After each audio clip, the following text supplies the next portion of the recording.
Welcome to Sage-Based Wisdom. I'm Brian Bahe. And I'm Jana Schmieding. And we are podcasting to you from the sacred homelands of Selena Gomez's recording studio. Today we'll be giving you, our listeners, some advice, cultivated indigenously, from our backgrounds in hanging a flat screen TV. And Lysol management. If you're a frequent listener and want even more of us in your life, consider becoming an official wise. What was that? I was scrolling and I accidentally clicked and I went to a new tab. Consider becoming an official wise ass member by going to sagebasedwisdom.supercast.com. Sage-based wisdom. Please do it. But first, Brian, what's been coming across your algorithm lately? Oh. You don't have an algorithm basically anymore. So it's all coming from mine. I'm off. I'm not off TikTok. I go every once in a while, like maybe once a week, I'll go back to my like bookmarked videos, and I like to watch this one of these this like rugby team. Oh my god, all of your stuff is gay porn.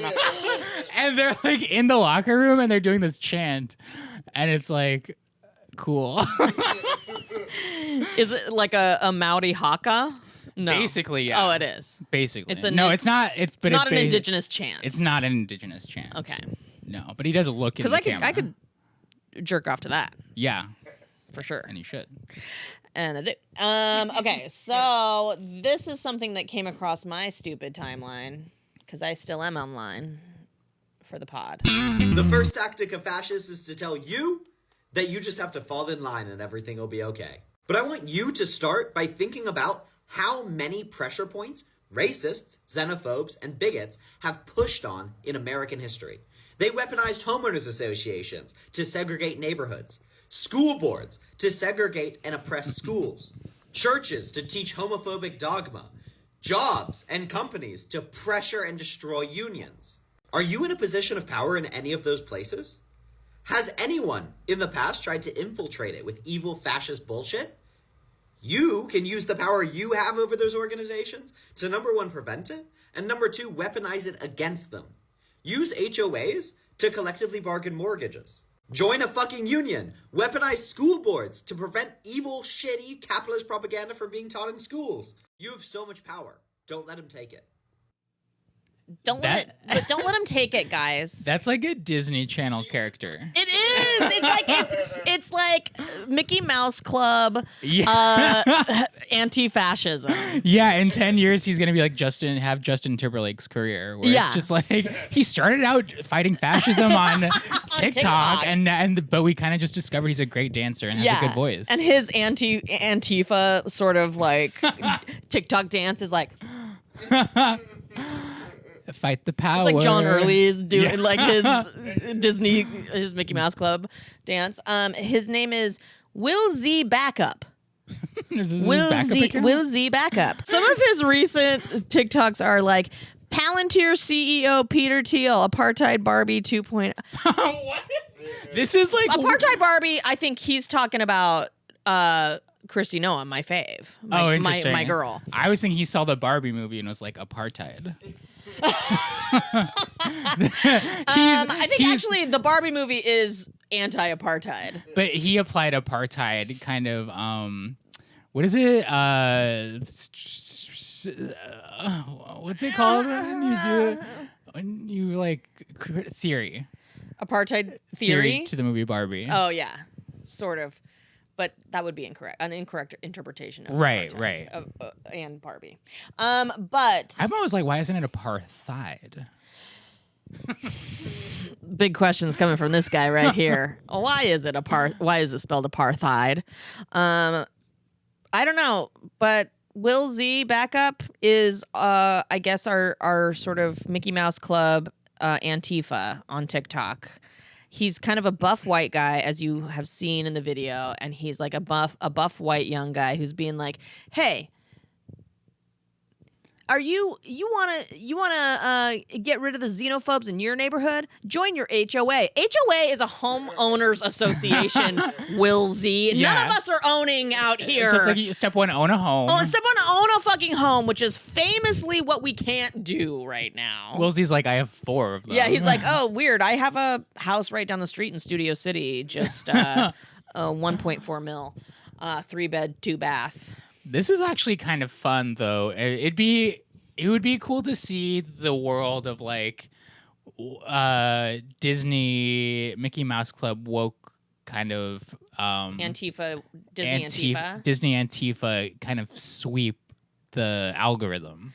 That would be sort of politically where we would need to go. Yeah. Like, is Will kind of the voice of a generation? Is he kind of going to lead the way? Sort of, are we platforming Will Z in a way? And am I voting for Will in 8 years?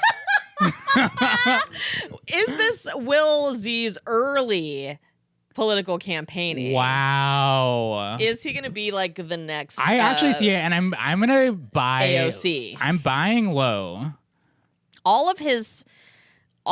Here's one that says, "Fascism is intersectional. We must be too." Wait, you know what you're actually getting at though? I legit think that one of our future presidents will be like get their start on TikTok.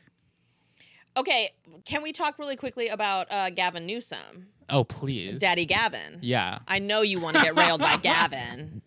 Anytime. Do you think Gavin, in your sort of like politicians I would rail if I'm Brian Bahe, right? Is Gavin top of the list? Is he lower than a Mitt Romney? Like, are you? He's definitely higher than Mitt Romney. Okay. So you do have some fucking sense when it comes to like the he politicians. He might be up there. He might be top. Who's top? I don't know. I would have to take a look at what about Congress? Famous retired Zaddy Barack. Barack is up there. Barack during presidential is up there. Him now, not so much. He's salt and pepper now. He's salt and pepper now. Which I think you like, right? I do like that, but I think I like better him. Young. Yeah, something about being in power and kind of like doing shit. Yeah.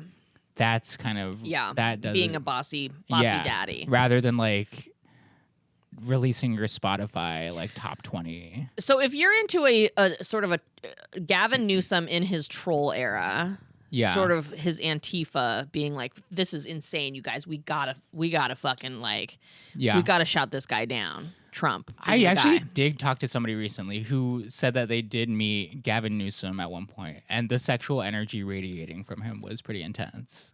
Oh. Do you think that Gavin is juicing? Do you think he's on T? Oh, interesting. A lot of older men are. I don't know. I need to get on T. I don't know what that looks like exactly. Like, what is it supposed to do? Well, I think, as men age and get into their middle ages and beyond, their testosterone levels start to wane. And so a lot of men just like, women do estrogen. It's like hormone therapy, Right. It's like women start to lose estrogen or progesterone or like whatever, So then what would somebody on T like look like? Like, what does it do? I don't know if it is necessarily a physical thing that changes, but I'm sure that like being on T just helps you regulate your metabolism, your energy, your sex drive, like just the normal things that T already promotes. Fuck, should I get on T? No, you don't need to be on T, Bri.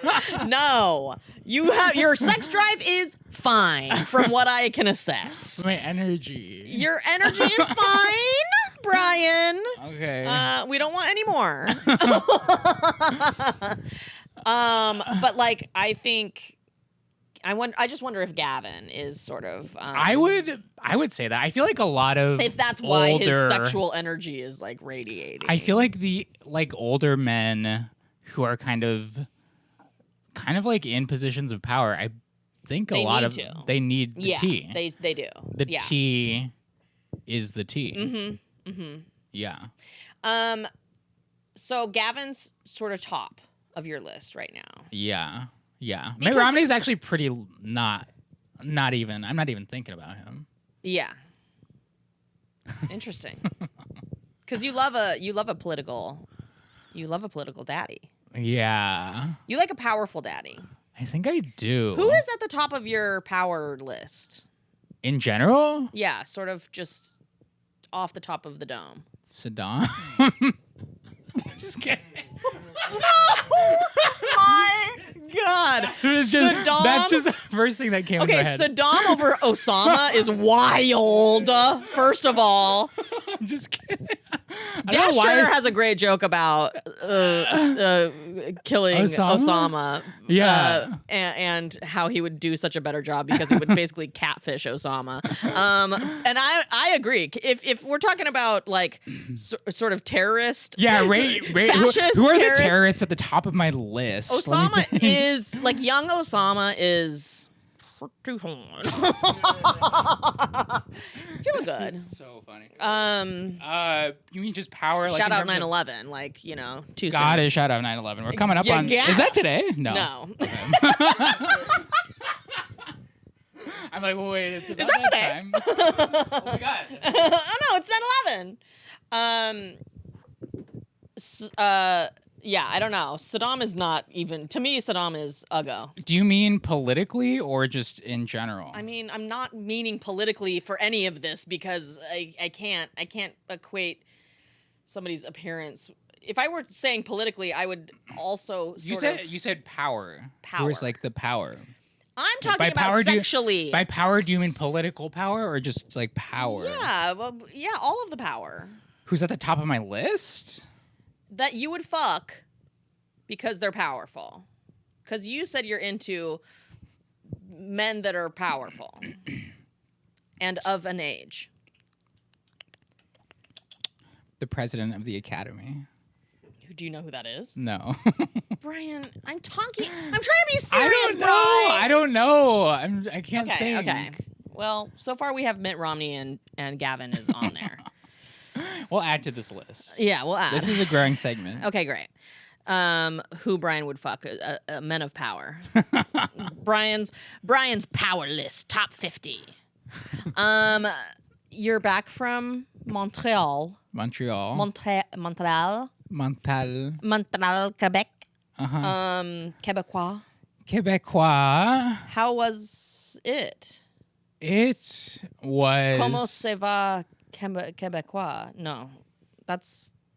How do you say? No. Comment se dice? Yeah, that's Spanish. I'm speaking French. Qu'est-ce c'est quoi? Qu'est-ce c'est quoi? Right? It's in a song. Qu'est-ce sera? Qu'est-ce? I don't fucking know. Qu'est-ce que t'as? Obviously, we don't speak French, and you didn't learn any while you were there. What was my highlight? I think my highlight was I'll give you my low light. Okay. Which was that the food there is like kind of crazy. It's like no matter what you eat, even if you eat healthy, it like sticks to your teeth in a way. Oh. And you're like, you don't Are they shit. putting butter on their lettuce? I don't know. You don't shit? It's like I found it so difficult to shit there. Oh. And Interesting. Yeah, and I can go into more detail, but I'm gonna save that for the Supercast For our wise ass for our wise ass members, Sage-based we are wisdom. going to be talking about poop and shitting. No, we do have actually a caller today that is a little bit about the old pooper. Ooh, So okay. this is maybe more of a bowel episode. Cool. But that sucks. Yeah. Oh, I ate kiwi's skin on. Yeah, was I saw you doing that on your Instagram stories, and I was saying, what is wrong with him? But you said you enjoyed it. I enjoyed it. It's like the skin adds like a little bit of a tartness, a little bit of a crunch. Yeah, and a fuzz. When you wash it, probably like when you kinda like wash eating it, a peach. when you wash it, a lot of the fuzz comes off. Okay. Not a lot, Yeah. but more. It's not fuzzy. Was It is like a peach. Was that what was sticking to your teeth? Was the fuzz of the kiwi? Maybe that's what it was. Yikes! I do love a kiwi. I love kiwi. How was the gay sex scene? Was it comparative to America? It was. What's been your favorite city to bone in? This is crazy. Please say Portland. Please say Portland. It wasn't Portland. Shit. I don't know. Maybe like L.A., New York? New York or SF. Oh yeah, I guess SF would be a good one. Yeah, I like Classic. both of those places. Pretty classic. Pretty classic. Honestly, anywhere where there's like a beach Oh, and there's gay people is usually pretty yeah. good. San Diego, actually. San Diego, kind of a new place for me in terms of visiting. La Jolla. Shout out to the Kumeyaay. Oh, the Kumeyaay. Mm-hmm. They invented sex on the beach. Did you get any good advice while you were there? Did I get any good advice? I got some advice about Your career. my career. I kind of was there with friend of the pod, Rupinder Gill. That's right. And Rupinder reported back to me that she had a great time with you. I had a lovely time with Rupinder. It was so fun. And Rupinder has great advice, life advice. She has great life advice. I think the big takeaway from her was that is you got to live your life like you got to live every day like it's your last. Wow. Okay. You kind of just got to do the things that you normally wouldn't do sometimes. Well, did she have any advice about travel or covering set? Her advice about travel is like book the most expensive hotel. Her advice about travel is just her advice about travel. Her advice about travel is all the money you only can. applicable to her, which is book like a hotel that costs like $10,000 a night. And I'm like, okay, I can't She do is that. the queen of luxury, which is what I love. She's the best. Yeah, you actually gotta be present and show up for every day. Yeah. You can't. I mean, like, none of this phoning it in shit. Like, Which is, do it. you know what? Here's a thing that I think about you, Bri, that is like a good thing, which is phoning it in actually kind of doesn't work, and especially for comedy. Yeah, I actually do. I've been thinking a lot about my stand-up lately.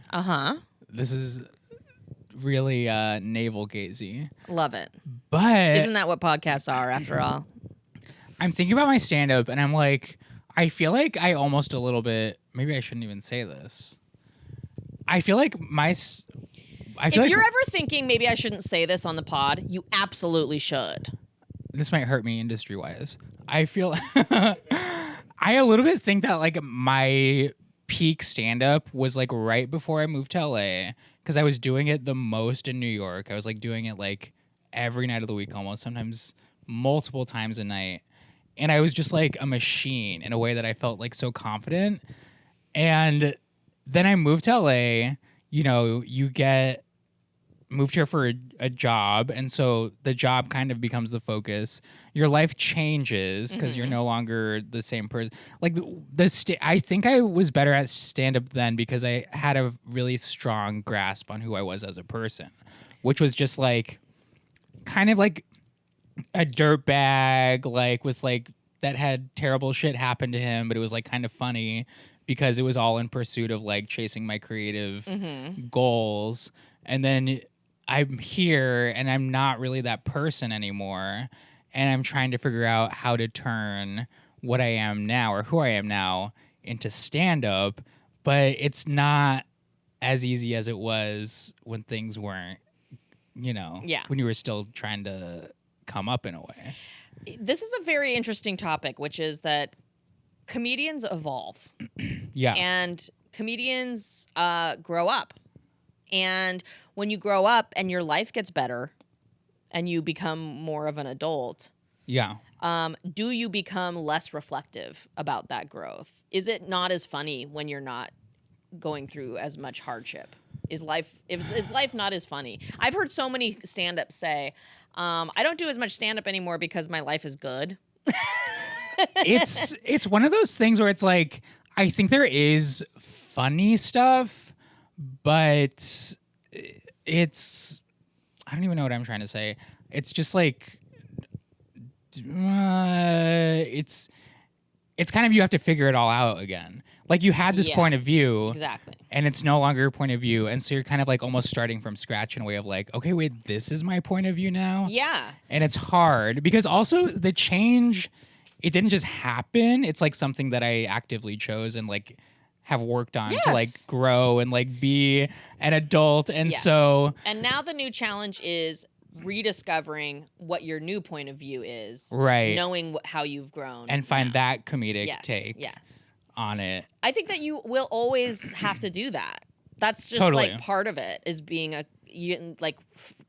my point of view used to be, I think the funniest thing is the weirdest characters that do not have a fucking point. Like Tim and Eric style, straight up, like just absolutely insane. They don't have a theory of life. They are just zany and weird and off kilter because I don't know. I think that possibly that point of view was developed by the fact that I was in such a serious job at the time, that I was like, my day job was dealing with the most serious, like, social, political, economic issues, teaching children in one of the poorest congressional school districts in the United States. It was just such a fucking hard job that I needed to like dissociate from myself as an actor.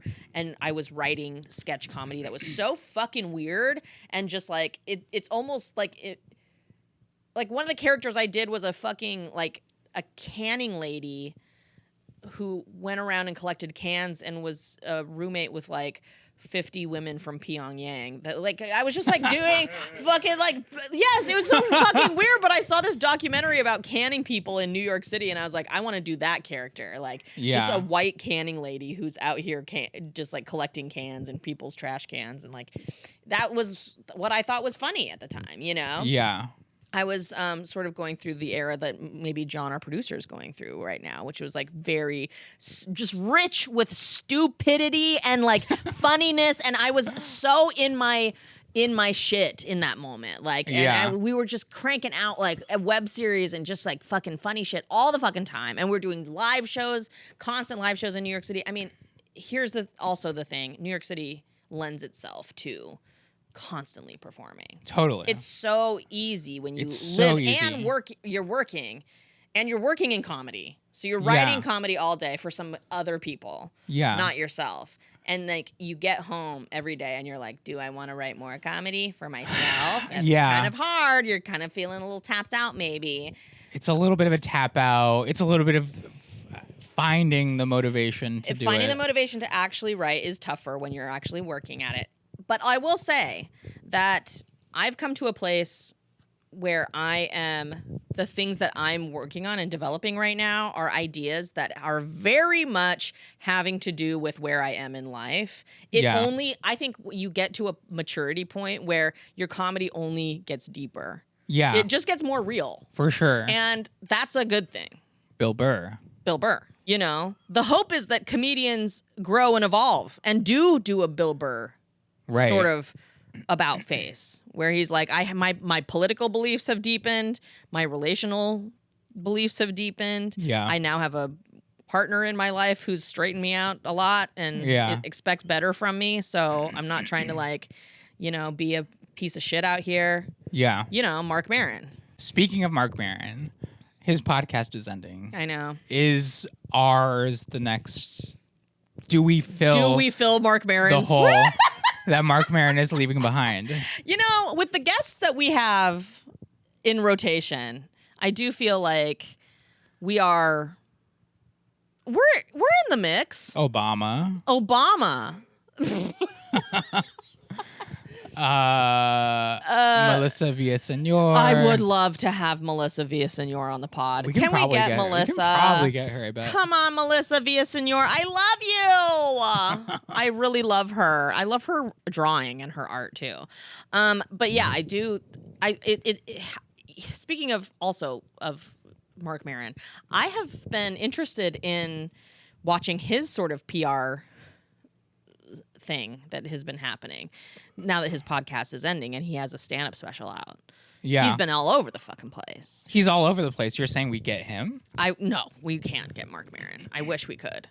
I did a bar show with him one time, and it was supposed to be, he was supposed to headline it. Uh-huh.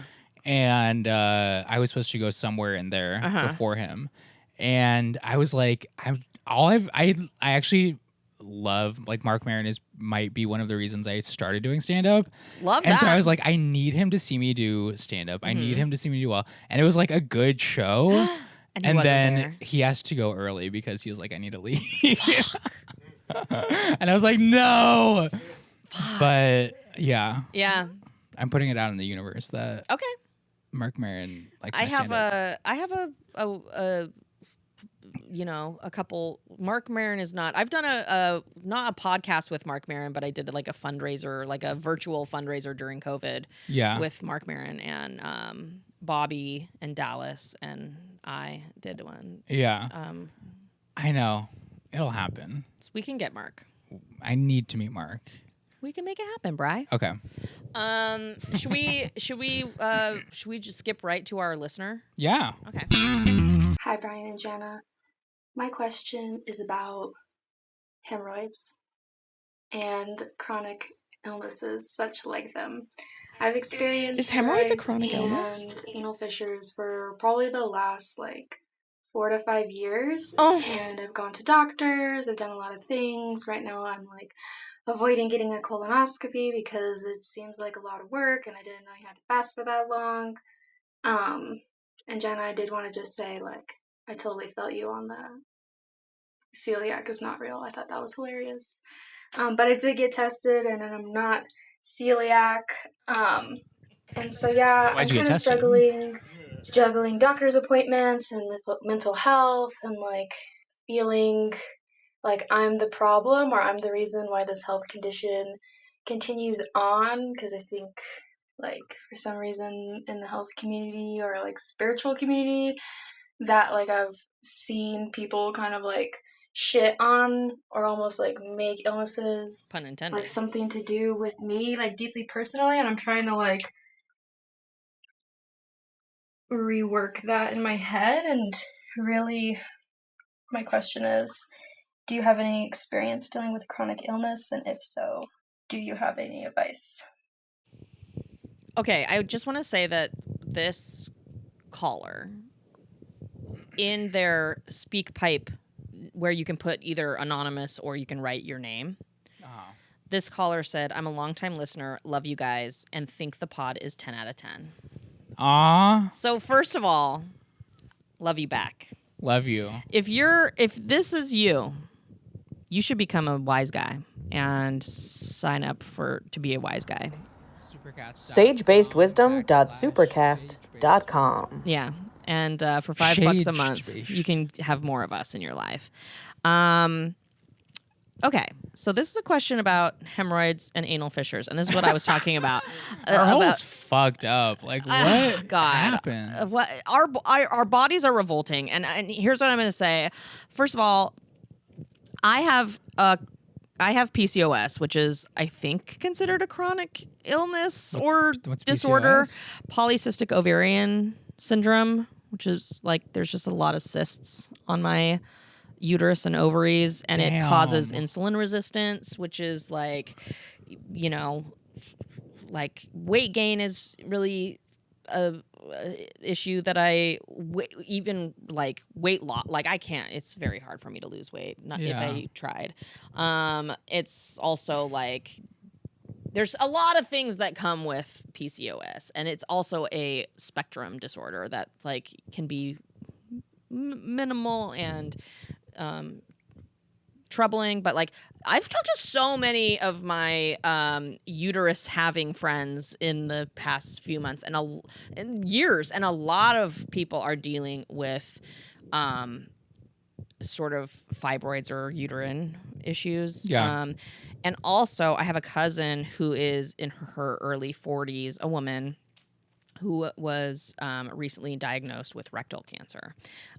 So as a thing, I don't know if this caller is native or not. What do you think? No. You're going to say no? No. I'm going to say yes. I feel like natives aren't really known for like anal fissures. Oh, I think that native people, my cousin is native. Whoa. Who was diagnosed with rectal cancer. I think that we are underdiagnosed. Fuck.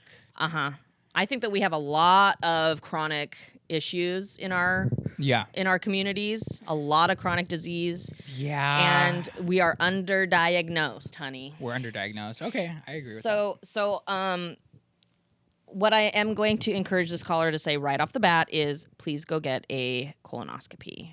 But she can't because of the anal fissures. No, she can. She said it's gonna hurt, but the anal fissures probably fucking hurt too. Yeah. I think that they put you out for a colonoscopy. Oh. Right? I don't know. Or maybe it's an endoscopy where they put you out. That one they put you out. Colonoscopy, I don't think they put you out. Oh, they don't. Okay. You see it. Yeah, you watch it. Have you had one? No. John? No, I'm just thinking of the opening to Uncut Gems. I think he's Getting- asleep in that. Maybe. Is he getting an endoscopy? A colonoscopy. I think Oh. they're checking his colon for like polyps or something. Yeah, sometimes they'll do both, an endoscopy and a colonoscopy, and they'll put you out. So Fuck. you won't be getting awake Eiffel for that. Towered by a fucking. Yeah, you want to get Eiffel Towered by your doctor. Is that what an Eiffel Tower is? Yeah. What is it? It's like you're getting it from the back and the front. You're So sucking and you're getting you're fucked sucking D while you got a D in your B. in your B or your P, Or your B. and then you're kind of Wait, what's your P? Pagina. Brian thinks it's called a pagina, you guys. He's 10 years old. As a gay man, I do live in fear of anal fissures and Hemorrhoids, but you said that you're sort of sponsored by Preparation H, or that you want to be. I have gotten free swag from Preparation Oh, that's right. H. Shout out. But I do have a lot of friends who like. I feel like we were like in our like we were in our 20s and they were already like, I have an anal fissure. I have Yes, I'm sure it's a thing that the gay community deals with quite a bit. And I'm like, that seems so crazy to me. But I looked it up and I think one of the biggest causes for like butt problems like that is literally sitting on the toilet for too long on your phone. Yeah. And so I'm just like, okay, I love to do that, so I'm gonna stop doing that. I would love if all people stopped doing that because I get really worried. I think men are more, I don't know why, but I when I have to shit, I just go in, do it, and come out. I like to take my time. Yeah. I think a lot of men do. Yeah. I think it's and I'm sure that this person also, if you deal with like a constipation issue, then you have to spend a lot of time. You have to spend a lot of time, but also you got those nerve endings in your hole, so you're I know. probably like, let me savor this. Yeah. If you're a dude, that is absolutely what you're doing and why you're taking your sweet ass time, because you're just like loving life while you're sitting on the shitter. I also, I didn't know that anal fissures and hemorrhoids was maybe a chronic issue, but maybe I actually do. I feel like now that I'm thinking about it, my friends who have had it, they're like, this is a thing. This like, is it a thing comes that back. I've had. It comes back. And is it a thing because of constipation? I don't know. I didn't get too far into Yeah, it. yeah. I assumed it was because they were gay. Yeah, and they're just kind of having a lot of butt sex. Yeah. Yeah. But one of them didn't. Yeah, so that makes me think that it is maybe like an IBS issue, Yeah. which I have heard is a chronic illness. IBS, IBS is for irritable sure. bowel syndrome, Yeah. That's for sure. which I have several friends who have dealt with IBS, and I think that my sister had dealt with it for a while, and I feel like the doctors are always just like, eat more fiber. Yeah. Fiber pills. Yeah, and I will say, take a supplement every night that's called intestinal formula #1 or something like that. Get it on Amazon.com. And it's basically just like a fiber. I take it with my other whatever vitamins and meds I take before bed. And regular shits every day. I don't know. I mean, like, they're asking how to deal with long-term, like, health issues. Yeah, I think that also, like, the feelings of having, like, a chronic health issue. I mean, that's tough because I'm like, I don't know. It feels like you almost got to take it day by day. But I can only speak to how this person is this specific health issue, which is very butt related. And I feel like you just got to be like nice to your butt and straight up get a bidet. Get a bidet. A bidet is like, you kind of are like, things aren't as difficult as they need to be. If you're wiping still, it's like, you're like stuck in the past. You're stuck in the past. It's like pioneer days if you're only wiping with like dry toilet paper. But you're also like making this experience of shitting, which is kind of great, like worse. Especially if you're a guy. Yeah, I agree, and I wonder if this caller hasn't already upped the shit game, because Interesting. if you haven't, if you're sort of like a younger person, did they say that they're in their 20s? I don't know. If you're a younger person, you maybe haven't upped your shit game. Maybe you're not using sort of disposable wipes, which in many toilet systems shouldn't go down the toilet. They say they're flushable, but they actually aren't. They sort of clog up the entire plumbing works down there. I don't know.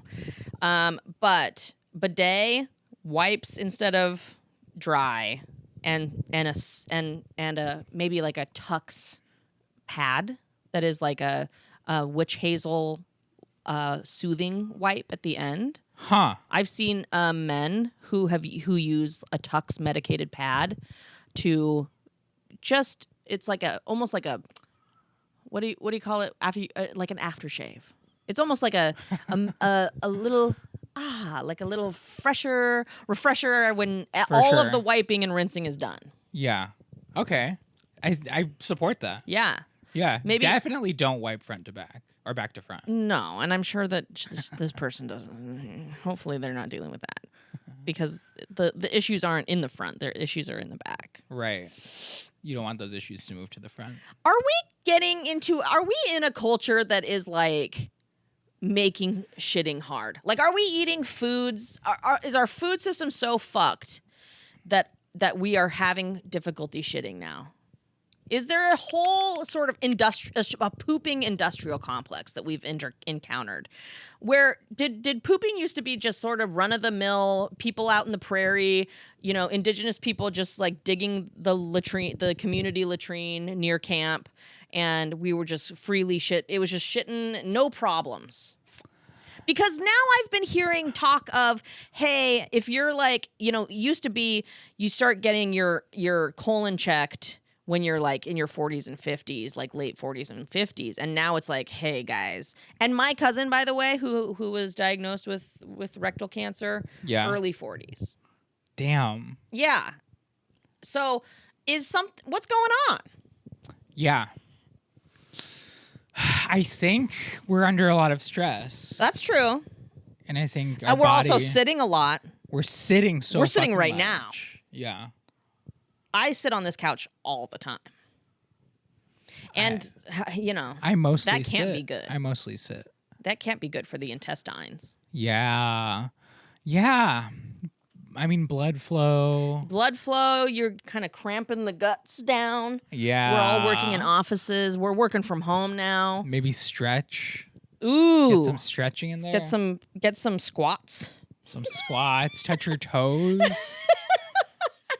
I just, whatever the case, it's nothing that RFK Jr. isn't going to absolutely, completely destroy and make worse. So we all have a future to look forward to under the Make America Healthy Again movement, MAHA, if you will. Our fucking our holes will be perfect. Right. Sort of RFK Jr. is his whole campaign is like, I'm going to make your butthole a lot more clean.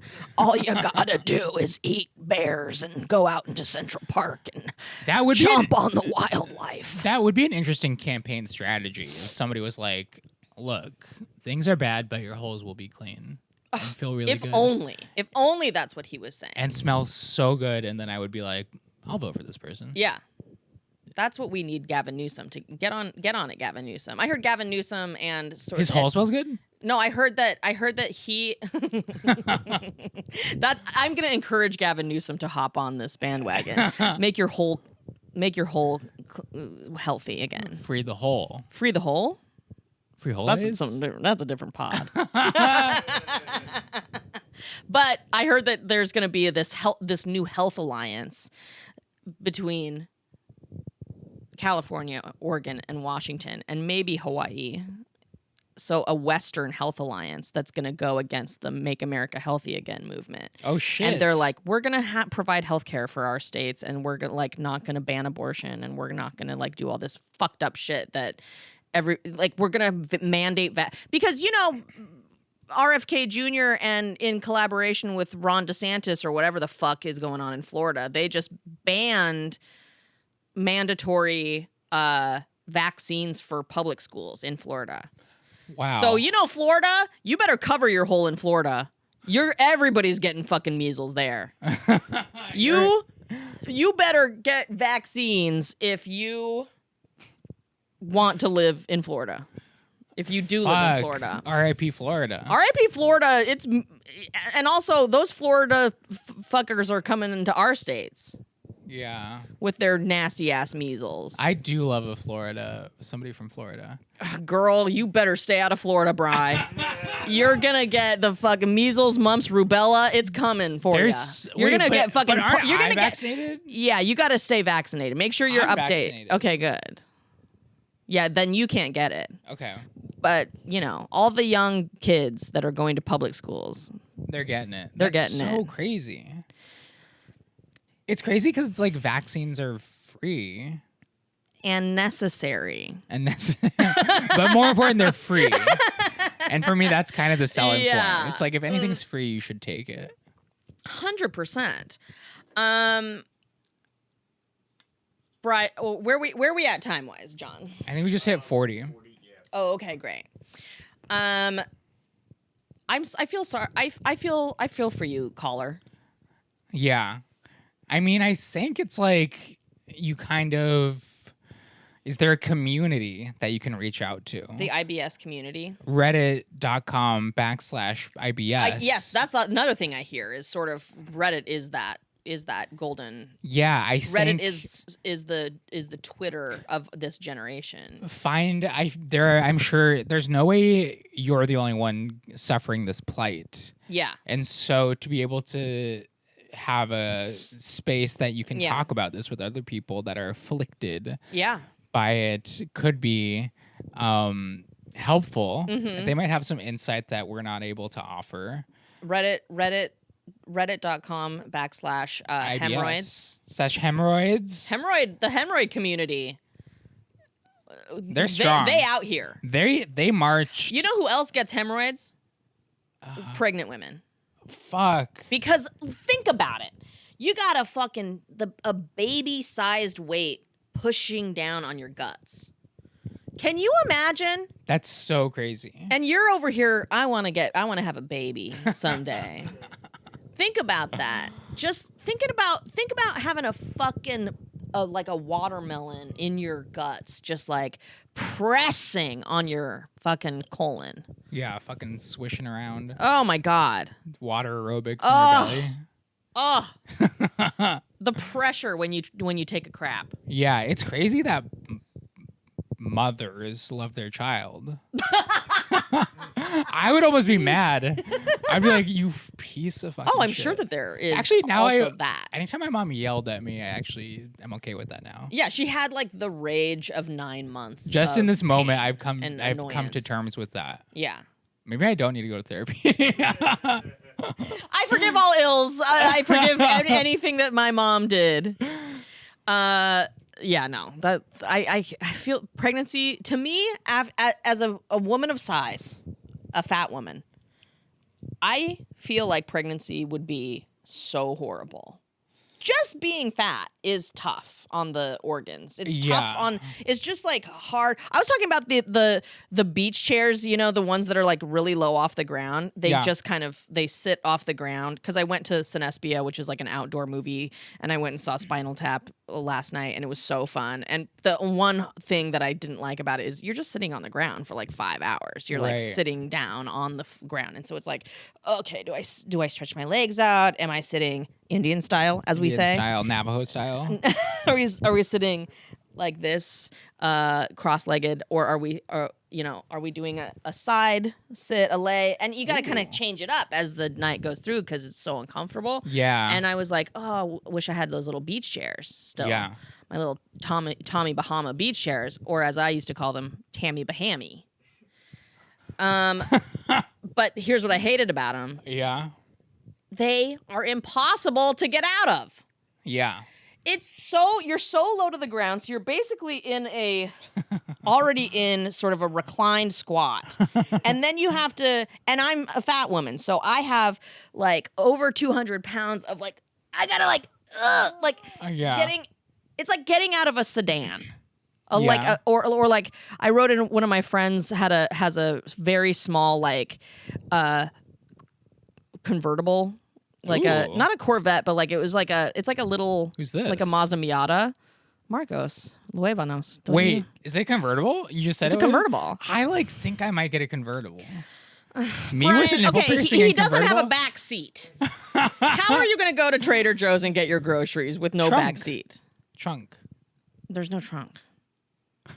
What's the point of having a car? I don't know. To drive it around. But maybe there's a trunk, but I don't know, dude. I don't know.